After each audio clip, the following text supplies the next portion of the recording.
Imagine a colony of ants, peaceful and thriving. One morning, they're overrun by a neighboring species. The invaders don't kill the defenders, they commit a far more unsettling act. They steal their babies. The stolen young are taken back to the invaders' nest. When they hatch, they don't know any other life. They're raised to serve their captors, working, foraging, and even fighting, dying for a colony that isn't their own. This isn't science fiction. It's a real behavior called dulosis, from the Greek word for slave. It's practiced by dozens of ant genera across the world, from the Americas to Europe to Asia. Take Polyergus, a genus sometimes called slave raider ants. They're specialized warriors with large, saber-like mandibles, perfect for killing, but useless for digging, caring for young, or feeding themselves. In fact, Polyergus queens can't even start a new colony on their own. A newly mated queen must find a colony of a different species, usually Formica, invade it, and kill the resident queen. She then adopts the existing workers as her own, and they raise her offspring. The new colony's entire workforce is built on stolen labor. But the raiding doesn't stop at colony founding. As the Polyergus colony grows, it needs more workers. And so, the masters launch attacks on nearby ant colonies. These raids are well-organized and brutal.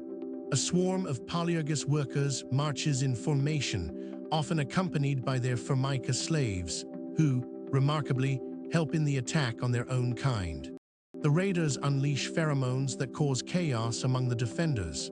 They seize the brood, the eggs, larvae, and pupae, and carry them back home. The stolen young are then integrated into the slave maker's nest. Some species go even further, using chemical camouflage to blend in with their captors, ensuring they are accepted and cared for. When these stolen ants hatch, they imprint on the colony. They're fed, groomed, and eventually take on all the tasks necessary to keep the slave-maker colony functioning. The Formica slaves do the everyday chores, foraging for food, building and expanding the nest, and caring for the young, including the young slave makers that will one day raid their brethren. Some species of slaves even defend the colony with their lives, while the slave maker ants themselves are often too dependent on their captives to do much of anything else. In many cases, the slave makers have lost the ability to feed themselves. They can only take food from their slaves, practically begging for it. It's a bizarre form of dependency. One of the most extreme examples is a species called Polyergus breviceps. Its primary slave, Formica occulta, is so reliant on the slave makers that it can't even raise its own young. Teams of researchers have shown that if you remove the Polyergus from a mixed colony, the Formica will eventually stop feeding their own larvae. The entire system is a codependency gone wrong. This kind of extreme specialization is a hallmark of parasitism. Over evolutionary time, the slave makers have adapted to exploit, and the slaves have adapted to be exploited. But it's not always one way.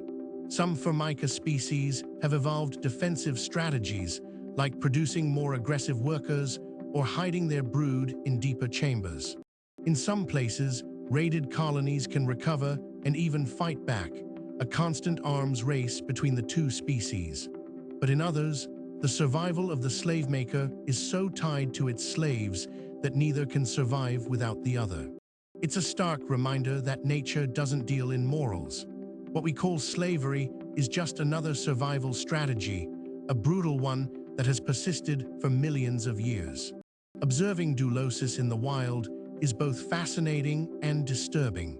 The organized raids, the plundering of the young, the utter loyalty of the captives to their captors, it challenges our notions of innocence in the animal world. Yet it's also a profound example of evolutionary adaptation and ecological complexity. The success of these slave-making ants is a testament to the lengths life will go to survive, no matter how dark those lengths may seem. Subscribe for more stories like this.